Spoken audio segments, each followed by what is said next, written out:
If I speak in the tongues of men or of angels, but do not have love, I am only a resounding gong or a clanging cymbal.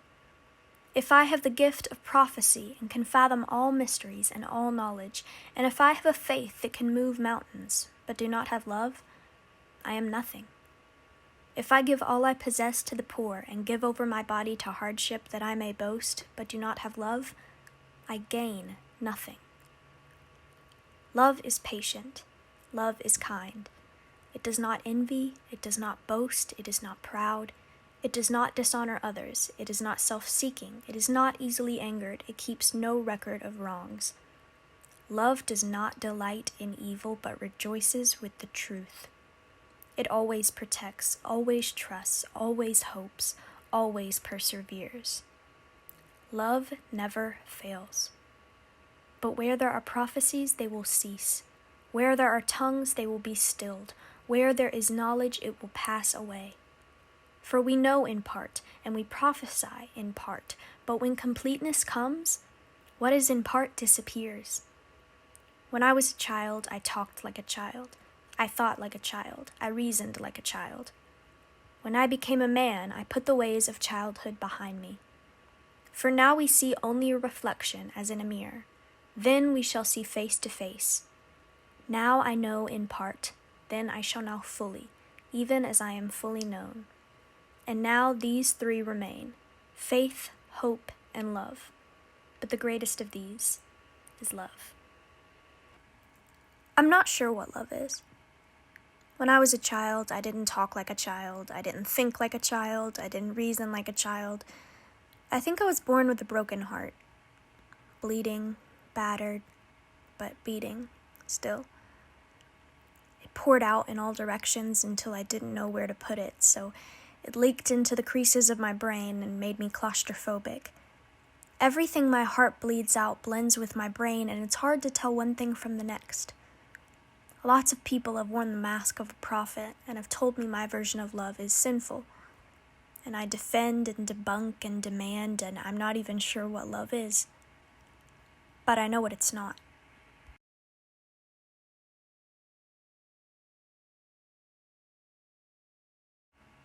When I was a child, me and my broken heart spent all of our time in church. It felt safe. But slowly, and then all of a sudden, it didn't. It changed. Or I did. Either way, I felt the walls close in and the hate start to fill the room. The air was so full of man and woman and sins of the flesh that I couldn't even see the cross on pew in front of me. I wanted so badly for the church to be as holy and sacred as it had been before. But one Sunday morning, the loudest man I'd ever met began to scream about the parades in June, and cheers and hollers filled the room, and just like that, the sanctuary wasn't a sanctuary anymore. And the truth is, these buildings were never built for me. I was undercover and I didn't even know it. If I had known, I would have been cast out. And then I was. How could I still want to be a part of something that had hurt me so bad? That had cut me and bruised me and exiled me with bless her hearts and hate the sin, love the sinner, in the name of the Father and the Son and the Holy Spirit? How could I want to be a part of something that's killed people? But for a long time I did. Because they'd patch up the wounds they inflicted upon me and tell me they loved me. But that's not what love is. I am the son of lifelong members of the Church of Christ, and that is a very fundamentalist, conservative Christian denomination, and it is a denomination that is home to so many people that I love, but it also was an environment that only allowed sort of one way of being. I was raised in church. I was raised in a household where my dad was a deacon, my mom was a deaconess. They were both Sunday school teachers. And so church was like an avid part of our growing up, of me and my brother. And they were very gracious with us. But We had to be there every Sunday. We had to be there on Wednesdays for Bible study. We were there for Sunday school. We did the whole bit.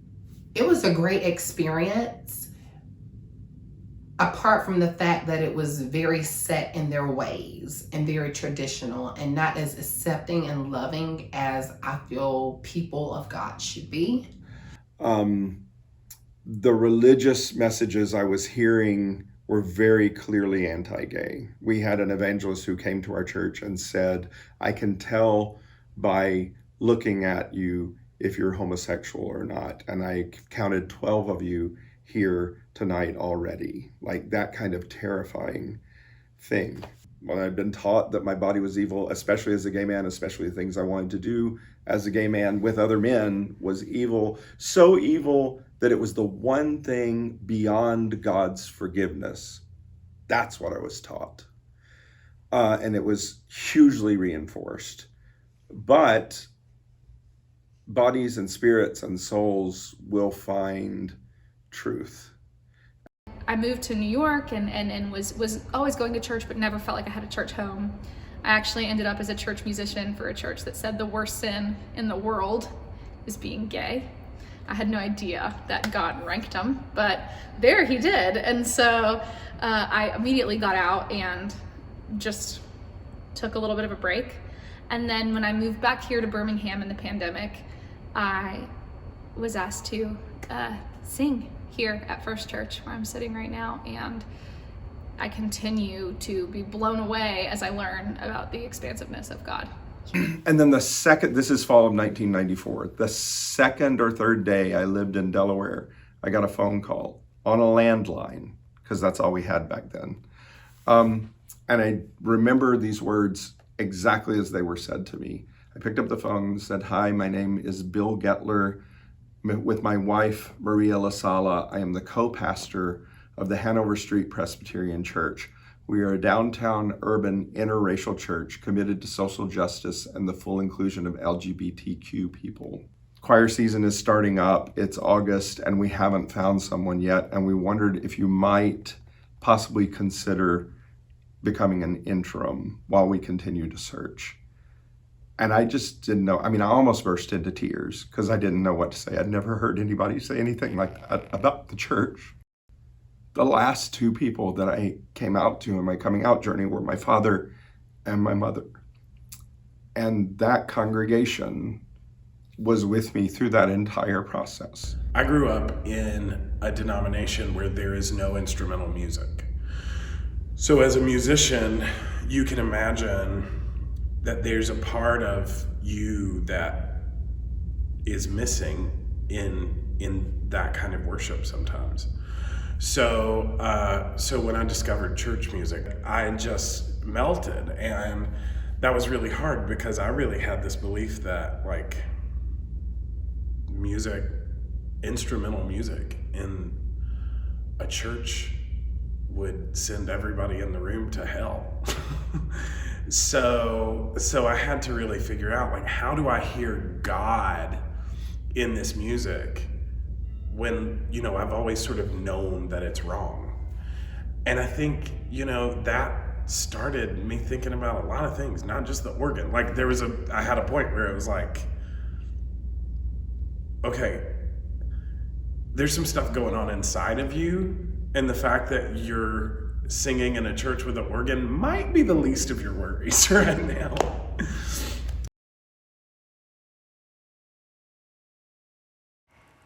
I used to pretend to like the boys my friends liked.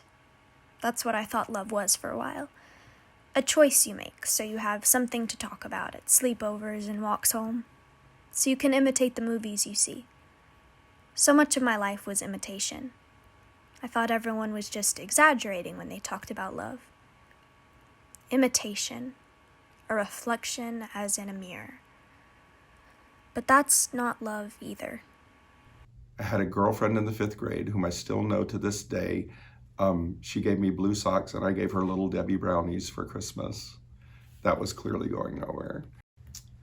I do remember looking back on it the first time I sort of had my heart broken, and I thought it was because my best friend had moved away. but it wasn't that he was my best friend.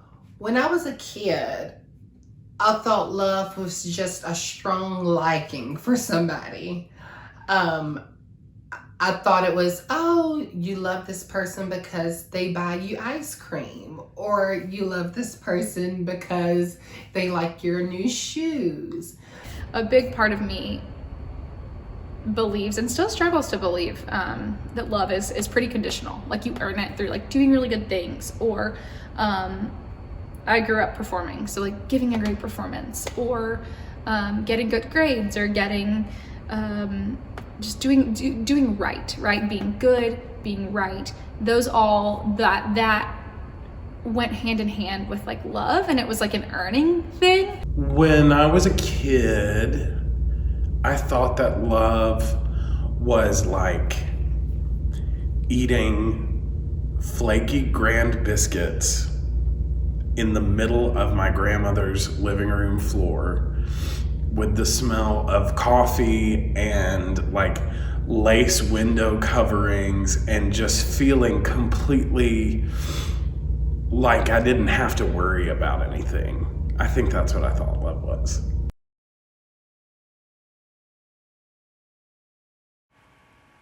Now, I may not know what love is, but I know who I am. A queer Christian. I like to call myself that. I like how confidently it parades out of my mouth and onto confused ears and uncomfortable faces. People don't like those two words next to each other. It's an oxymoron, a contradiction.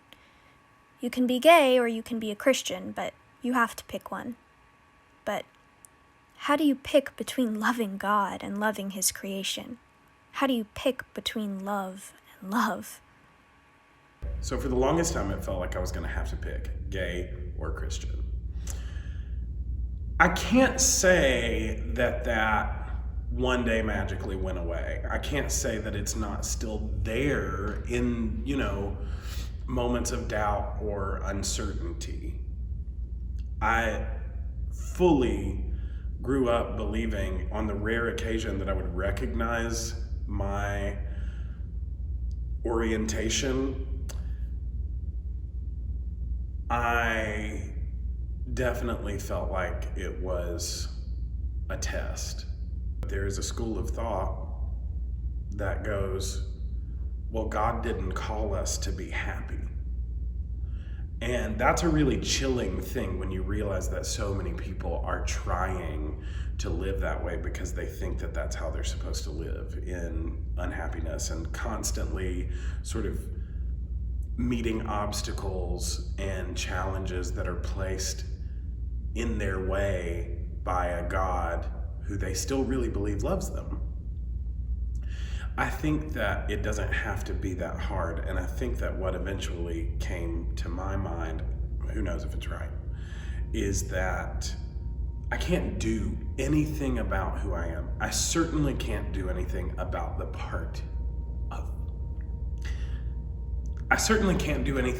part of me that is made to love other people. And if God is love, I have to love, and I have to let Him work it out for me. And the man that sat beside me in choir, his boyfriend was a tenor in the same tenor section, and they threw big parties for the church choir. And that was like, what? Wait, what? And so that's where I started. That's my first experience of knowing someone who was openly gay in a church situation in 1987. So when COVID hit, I was just stuck with my thoughts, and all these things were swirling in my mind of, oh, you're trans, but how would you come out? It's supposed to be easier. And will your mom love you? Will your family love you? Will your friends still love you? Will you still have support? And I've struggled with that because people love to interpret the Bible in the way they want to interpret it rather than what the real interpretation is. My Christian faith is absolutely affirming of every created being in the way that they were created to be and in their full flourishing. Anything that impedes that is sin and is evil. I I personally, like deep in my heart, have never felt like my queer identity clashes with my Christian identity. I do feel lucky that even though I grew up with a church that initially sent a really not kind message, in my most transformative years when I was in college and in church in Nashville, I never saw God or Jesus as someone who casts out. And yes, I've read scripture, and yes, I've read all the passages that are aimed to hurt LGBT people, and yes, but like there's something in me that knows that God and love are synonymous. And again, the only reason this makes me a little bit emotional is because there's so many others in my life that are convinced that that's just not the case. And that hurts more, I think. But in my heart, deep down, there is no conflict because love is at the center. Now I know in part, then I shall know fully, even as I am fully known. And I think that might be it. Love. Seeing face to face, knowing fully, or trying to. With any community or marginalized group or group, that's identified as other, there is pain there. There is deep pain. But what springs from that is the most unbelievable joy. Like especially since embracing all of myself, have never felt so free to be silly and loud and just exactly who I am and who I've always been, but have been afraid to be. Love means everything to me. And all my life, I've always wanted to be loved. And I get my love and joy from my family, from my friends, from my church family, even from strangers that I see and that I meet on a day-to-day basis. I mean, I think we're all connected. I think all of humanity, all of creation is interconnected, and that the most powerful force in the universe is love. If you want to be loved, you have to put yourself in the hands of people you trust and say, like, here's my ugly, and hope that they don't go away. And if they go away, it's okay, because somebody else is going to stay. Oh my gosh, I see love everywhere. Again, like I will just go down saying that God and love are one and the same, right? Like Holy Spirit, love, God, whatever you want to call it, it's all wrapped up into one. And love just radiates from the center of who you are and spreads outward. I think love is what brings people together. It's what helps people work through the hard stuff. It is in every person. I believe it is in the core, and the truest self of every person inside of them is love. I just think it gets buried and misconstrued. I've longed for completeness my whole life. I was born with all these parts to piece together, and I don't know the answers. But I know my friends, my family, my community, my art, my God, myself. I know them fully. So I guess I do know what love is. If I speak in the tongues of humans or of angels, but do not have love, I am only a resounding gong or a clanging cymbal. If I have the gift of prophecy and can fathom all mysteries and all knowledge, and if I have a faith that can move mountains but do not have love, I am nothing. If I give all I possess to the poor and give over my body to hardship that I may boast, but do not have love, I gain nothing. Love is patient. Love is kind. It does not envy. It does not boast. It is not proud. It does not dishonor others. It is not self-seeking. It is not easily angered. It keeps no record of wrongs. Love does not delight in evil, but rejoices with the truth. It always protects, always trusts, always hopes, always perseveres. Love never fails. But where there are prophecies, they will cease. Where there are tongues, they will be sealed. Where there is knowledge, it will pass away. For we know in part, and we prophesy in part, but when completeness comes, what is in part disappears. When I was a child, I talked like a child. I thought like a child. I reasoned like a child. When I became a man, I put the ways of childhood behind me. For now we see only a reflection, as in a mirror. Then we shall see face to face. Now I know in part. Then I shall know fully, even as I am fully known. And now these three remain: Faith, Hope, And love. But the greatest of these is love.